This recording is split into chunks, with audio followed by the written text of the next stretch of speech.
कार्तिक माह का महात्म्यम 25वां अध्याय। सुना प्रश्न ऋषियों का और बोले सूत ज्ञानी। 25वां अध्याय में सुनो श्री हरि की वाणी। देवऋषि नारद राजा पृथु से कहने लगे कि हे राजन, तीर्थ में दान व्रत आदि सत्कर्म करने से मनुष्य के सभी पाप नष्ट तो हो जाते हैं, परंतु किसी भी जीव को अर्थात अगर वह जीव योनि से मुक्त हो जाए और प्रेत योनि में प्रवेश करे तो उसे कोई भी शुभ कर्म का अधिकारी नहीं होता, अर्थात वह कभी भी व्रत तपस्या नहीं कर सकता। आगे की कथा कहते हुए देवऋषि नारद जी कहते हैं कि धर्मदत्त ब्राह्मण उस राक्षसी का उद्धार करने के लिए हाथ में जल लेकर संकल्प करने लगा कि मैंने जन्म से लेकर अब तक जो कार्तिक माह का व्रत किया है उसके पुण्य का आधा भाग मैं तुम्हें समर्पित करता हूँ, तो उसी से सद्गति को प्राप्त हो जाएगी। इतना कहते हुए धर्मदत्त ने 12 अक्षर मंत्र का श्रवण कराते हुए तुलसी मिश्रित जल ज्यों ही से उसका अभिषेक किया, अर्थात हाथ में जल लेकर उस पर जैसे ही छिड़का वह तत्काल प्रेत योनि से मुक्त हो गई। प्रज्वलित अग्निशिखा के समान तेजस्विनी एवं दिव्य वस्त्र धारण करते हुए देवी के समान लगने लगी और सौंदर्य में माता लक्ष्मी के समान अद्भुत स्वरूप धारण करके वह राक्षसी प्रकट हो गई। वह अत्यंत सुंदर लगने लगी। तदंतर उसने भूमि पर ब्राह्मण जी को दंडवत प्रणाम किया और हर्षित होकर गदगद वाणी से बोली कि हे द्विजश्रेष्ठ, हे ब्राह्मण देव, आपके प्रसाद और आपकी कृपा से आज मैं नरक से छूट गई। मैं तो पाप के समुद्र में डूब रही थी, आप मेरे लिए नौका बनकर आए। इस प्रकार से वह राक्षसी जो अब देवी स्वरूप हो गई थी, उसके लिए आकाश मार्ग से एक दिव्य विमान उतरता हुआ दिखाई दिया।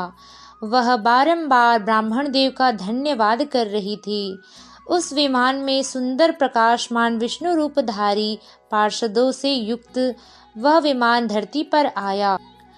तब उन पार्षदों ने अत्यंत सौभाग्यशाली उस ब्राह्मणी को उठाकर उस विमान पर बैठाया और धर्मदत्त बड़े ही आश्चर्य के साथ उस विमान को देखता जा रहा था। धर्मदत्त अत्यंत प्रसन्न था। भगवान के पार्षदों को देखकर वह उन्हें साष्टांग प्रणाम करने लगा। तब उन पार्षदों ने ब्राह्मण को उठाया और उसकी सराहना करते हुए कहा कि हे साधु महात्मा, हे ब्राह्मण देव, तुम धन्य हो। तुम सदैव भगवान विष्णु के भजन में तत्पर रहते हो, दीनों पर दया करते हो, सर्वज्ञ हो तथा भगवान विष्णु के व्रत का पालन करते हो। तुमने बचपन से लेकर अब तक जो कार्तिक माह का व्रत अनुष्ठान किया था उसके आधे भाग का दान देने से मैं तुम्हें 2 गुना पुण्य फल प्राप्त होगा, ऐसा आशीर्वाद देता हूँ। और सैकड़ों जन्मों के तुम्हारे समस्त पाप नष्ट हो गए हैं।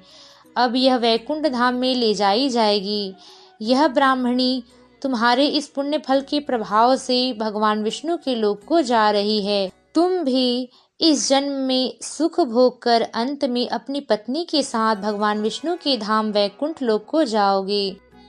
हे धर्मदत्त, जिन्होंने तुम्हारे ही समान भगवान विष्णु का पूजन किया है उनका जीवन सफल है, वे इस संसार में धन्य हैं। भगवान विष्णु सदैव अपने भक्तों पर कृपा करते हैं। उन्होंने कैसे राजा बलि को पाताल लोक का राजा बना दिया, कैसे उसकी परीक्षा लेने के लिए उनके द्वार पर भिक्षुक बनकर आए, तो कहीं प्रहलाद पर कृपा करने के लिए खंभे से निकलकर नरसिंह भगवान का स्वरूप धारण किया, तो कहीं 5 वर्ष के बालक ध्रुव पर अपनी कृपा दृष्टि प्रदान की। भगवान ने उस डूबते हुए गज को ग्राह के मुख से बचा लिया। अनेक लीला करते हुए भगवान की लीलाएं अनंत है।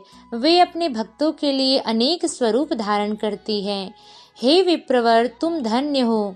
तुमने जन्म से लेकर भगवान विष्णु को संतुष्ट कर दिया है। कार्तिक का व्रत अनुष्ठान किया है, उससे बढ़कर कोई भी यज्ञ नहीं है और ना ही दान और तीर्थ है। हे विप्रवर, तुम धन्य हो क्योंकि तुमने भगवान विष्णु को प्रसन्न किया है और अपने पुण्य फल का आधा भाग तुमने इस राक्षसी स्त्री को दिया, जिसके प्रभाव से यह देव स्वरूप धारण करके आज भगवान के धाम को जा रही है। इस प्रकार से भगवत पार्षद धर्मदत्त की प्रशंसा करते हुए वहां से भगवान विष्णु के लोक को प्रस्थान कर गए। प्रेम से बोल लक्ष्मी नारायण भगवान की जय, पद्मनाभ भगवान की जय, माता तुलसी की जय। राधे राधे।